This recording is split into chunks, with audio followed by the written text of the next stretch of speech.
The strong smell of the hospital room made me feel dizzy as I tried to understand what Margaret was saying. My mother-in-law stood at the end of my bed, looking as perfect as always, telling me big news as if it were no big deal, like talking about the weather. "The retirement home is really nice, Claire," she said, brushing her fancy blazer. "It's much better for someone in your condition." My condition? 2 weeks ago, I had surgery to replace my knee, according to Margaret. This somehow meant I couldn't take care of myself and needed to move to a retirement home. At 58, I wasn't ready for that. "Where's David?" I asked, trying to sound calm. "I want to talk to my husband about this." Margaret's lips pressed together in that look she always gave me when she was upset. "She's been making my life hard for 30 years. David's taking care of the paperwork. He agrees this is the best thing to do. That house is too much for you to handle now." That house, the beautiful old Victorian home I'd spent 20 years fixing up, the place where I raised my kids, where every squeaky floorboard and shiny railing had a story. It was the house I got from my grandmother, and 3 months ago, I put it in a legal trust after I overheard Margaret and her friend Susan talking at a family dinner. "Really?" I said, keeping my voice calm. "And the buyers didn't care that the house wasn't actually David's to sell?" For a second, Margaret's perfect mask slipped. "What do you mean? Of course it was his to sell. You're his wife." I moved a little in the hospital bed, feeling a small pain in my knee. "Actually, Margaret, the house was never in David's name. It was my inheritance, and 3 months ago, I put it in a trust that can't be changed. To sell it, I'd have to be there and sign the papers." She turned pale. "You're lying." David showed me the paperwork. "The paperwork from 15 years ago, maybe," I said, watching her realize the truth. "But things change, Margaret. People change, especially when they start planning to sell their daughter-in-law's house behind her back while she's recovering from surgery. My name is Claire Winters, and I've been married to David for 30 years. He's a good man, but he's always let his mother control him. Margaret has been there every step of the way, questioning how I raised our kids, criticizing my career, and trying to run our lives her way. 4 years, I put up with it for David's sake, smiling through her mean comments and sneaky suggestions. But 3 months ago, during a family dinner, I went to the bathroom and overheard Margaret and her friend Susan talking in the garden.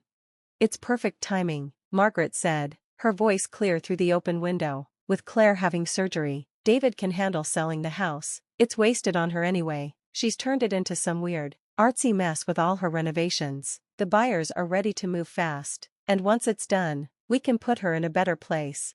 I stood there, frozen, as they talked about my future like I was a problem they needed to solve. That night, I called my lawyer, Sarah, and set up a trust for the house. It was done in a few weeks, completely legal and unbreakable. I didn't tell David because I knew his mother would find out if he brought any paperwork home. Now, watching Margaret's plan fall apart, I felt both happy and sad. This wasn't how I wanted things to go, but she gave me no choice. "Does David know?" she asked, her voice shaking. "About this trust?" "He's about to," I said, pressing the call button by my bed. "In fact, let's have a family meeting. Why don't you call him up here, Margaret?" Her hands clenched. "You've ruined everything. We had buyers ready, a nice couple. David already signed the first set of papers." "Those papers don't mean anything without my signature," I said, "and since I never planned to sell my house, your nice couple will have to look somewhere else." The door opened, and a nurse peeked in. "Everything okay, Mrs. Winters?" "Yes, thank you," I said. "Could you call my husband? He's downstairs handling some paperwork. David Winters. Tell him it's important." Margaret paced the room like a trapped animal, her expensive shoes clicking on the floor. I could almost see her trying to figure out how to fix this, how to stay in control. 10 minutes later, David rushed in, looking worried. "Claire, what's wrong? Are you okay?" "I'm fine," I said, patting the bed, "but we need to talk about the house, specifically, how your mother and you were planning to sell it while I was recovering from surgery." David looked shocked, glancing between his mother and me. "Mom, what is she talking about?" Margaret stepped forward, using her calm, fake voice. "David, sweetheart, I was just telling Claire about the great retirement home we found. It's really for the best." "The best for who?" I asked quietly. "For me? Or for you and your country club friends who never thought I was good enough for your son?" "That's not fair," Margaret snapped. "Everything I've done is for this family. That house is too much for you to handle, especially now." "Now that I've had a simple knee surgery?" I laughed, but it wasn't funny. "I'm not helpless, Margaret. I'm not old and weak. I'm not ready for a retirement home, and most importantly, that house isn't yours or David's to sell. David sat down by my bed, looking stunned. Mom, you told me Claire agreed to this. You said she was worried about taking care of the house while she recovered. Oh, David, I sighed, taking his hand. After 30 years, do you still believe everything your mother says? The room was silent. David sat there, trying to understand what had happened. Margaret stood by the window, her back stiff as she stared outside. 3 months ago, I said, my voice steady, I overheard your mother and Susan talking in the garden. They were planning to sell my house while I was in surgery, and they were counting on you, David, to help. David looked up. I didn't, Mom just said you were worried about the house. She said you'd talked about it. I asked softly, when did I ever say I wanted to sell my grandmother's house? When did I ever say I wanted to move to a retirement home? Margaret turned around, her makeup not hiding her anger. This is crazy, David. She's not thinking straight, it's the pain medicine. I'm thinking clearer than I have in years, I said, clear enough to set up a trust 3 months ago to protect the house, clear enough to have my lawyer document every conversation, every time you tried to control this. David stood up, running his hands through his hair. Mom, what did you do? What I had to, Margaret yelled. That house has been a problem for this family for years, the repairs, the work, Claire's crazy changes. My changes that made the house worth 3 times more, I said. The ones that were in Home Design magazine last spring, those so-called ridiculous changes? Margaret's face turned red. It's not about the money, it's about what's best for the family. David, you must see what I see. David spoke slowly. What I see is that you tried to sell my wife's house without her permission. You lied to me, told me Claire agreed. He stopped talking, finally realizing how serious this was. I held David's hand again, squeezing it gently. The trust wasn't about you, David. It was about protecting what's mine, what my grandmother left me. You went behind our backs, Margaret snapped, setting up trusts, making legal plans. Like you went behind my back to sell my house? I asked calmly. The difference is, what I did was legal, what you tried to do was fraud.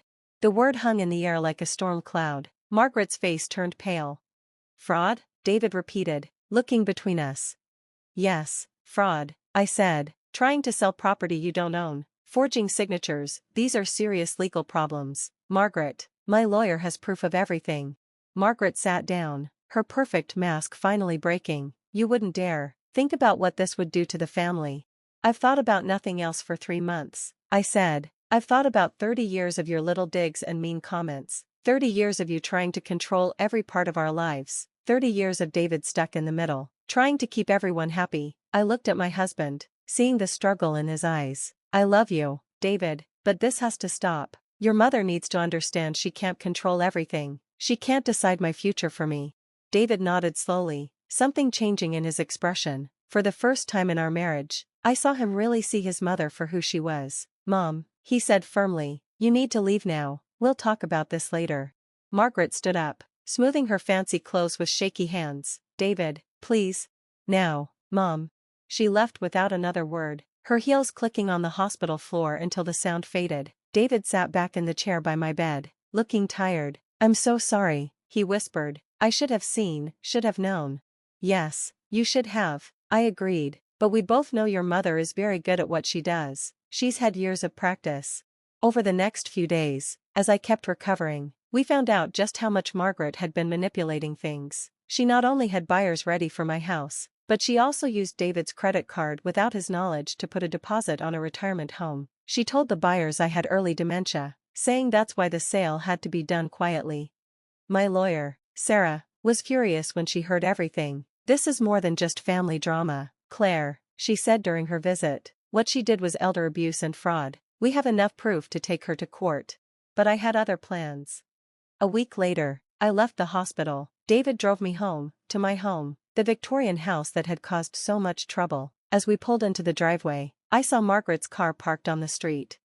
I invited her, I said, seeing David's surprise. We need to clear the air, set some rules. Margaret was waiting on the porch, looking smaller and less powerful than she had in the hospital. She watched as David helped me up the steps, my knee still sore but healing. Inside, I sat in my favorite chair, the one Margaret always said was too old and worn. The afternoon light came through the stained glass windows I'd fixed myself, making colorful patterns on the floor. Before you say anything, I began, I want you to look around. Really look at this house, Margaret. Look at what I built here, what I've fixed. This isn't just a house to me, it's my life, my passion, my home. Margaret's eyes moved around the room, taking in all the details, the mix of old and new that I'd worked so hard on.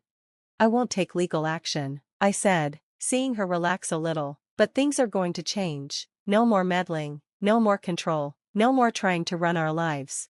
And if I say no? She asked, but her voice didn't have its usual strength.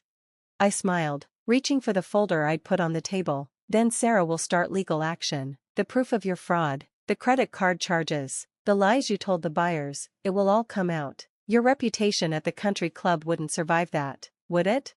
She flinched, and I saw David hide a smile. But it doesn't have to go that far, I added. You can choose to respect our boundaries, to accept that David and I can make our own decisions. You can choose to be a mother and grandmother, not a controller. The room was quiet as Margaret thought about her options. Finally, she spoke, her voice softer than I'd ever heard it. The work you've done, it's really amazing. Coming from Margaret, this was almost an apology. Thank you, I said simply. Would you like a tour? I can show you the new kitchen I'm planning once my knee heals. That afternoon was a turning point. It wasn't perfect, Margaret would always be Margaret, but something important had changed. David stood taller, spoke more firmly. He didn't jump every time his mother called. As for me, I kept recovering. Working with my physical therapist in the home gym I'd set up in what used to be the dining room, much to Margaret's dislike. The house changed with me, each room telling a story of strength and new beginnings. 6 months later, Home Design magazine came back, this time to feature my home office. The photographer took a picture of me at my desk, the stained glass windows casting colorful light on my silver hair. The article was called, Victorian Revival, How One Woman's Vision Changed More Than Just a House. Margaret even came to the magazine party, bringing champagne and only making one small comment about the unusual wallpaper in the bathroom. Progress comes slowly, after all. As I watched her talking to the magazine editor, actually complimenting my work, David put his arm around me. You know, he said quietly, putting the house in trust was smart, but not telling me, that must have been hard. I leaned into him, thankful for my healing knee and the man who had finally found his voice. Sometimes, I said, you have to protect what's yours, even from the people you love. He nodded, finally understanding. That night, after everyone left, I sat in my favorite old chair, watching the sunset turn the sky pink and gold. The house creaked around me, its familiar sounds comforting after all these years. Margaret had tried to take this from me, to decide my future without asking, but in doing so, she made us all face the problems that had shaped our family for 30 years. Sometimes, you have to almost lose something to realize how much you'll fight to keep it. I touched the arm of my chair, feeling the soft, worn fabric. In the end, this wasn't just about a house, it was about standing up for myself, protecting what matters, and finding my voice even when others try to silence it. And as I sat there in my imperfect, beautiful, hard-earned home, I realized that sometimes the best revenge isn't about getting even, it's about living well on your own terms, in a house that tells your story. Every squeaky floor, every fixed window, every unique choice that makes it truly yours. The next morning, I got a text from Margaret, the wallpaper in the bathroom, it's starting to grow on me. I smiled as I typed my reply, just wait until you see what I have planned for the conservatory. Because that's the thing about houses, families, and life, there's always room for change, for growth, for new beginnings. You just have to be brave enough to start.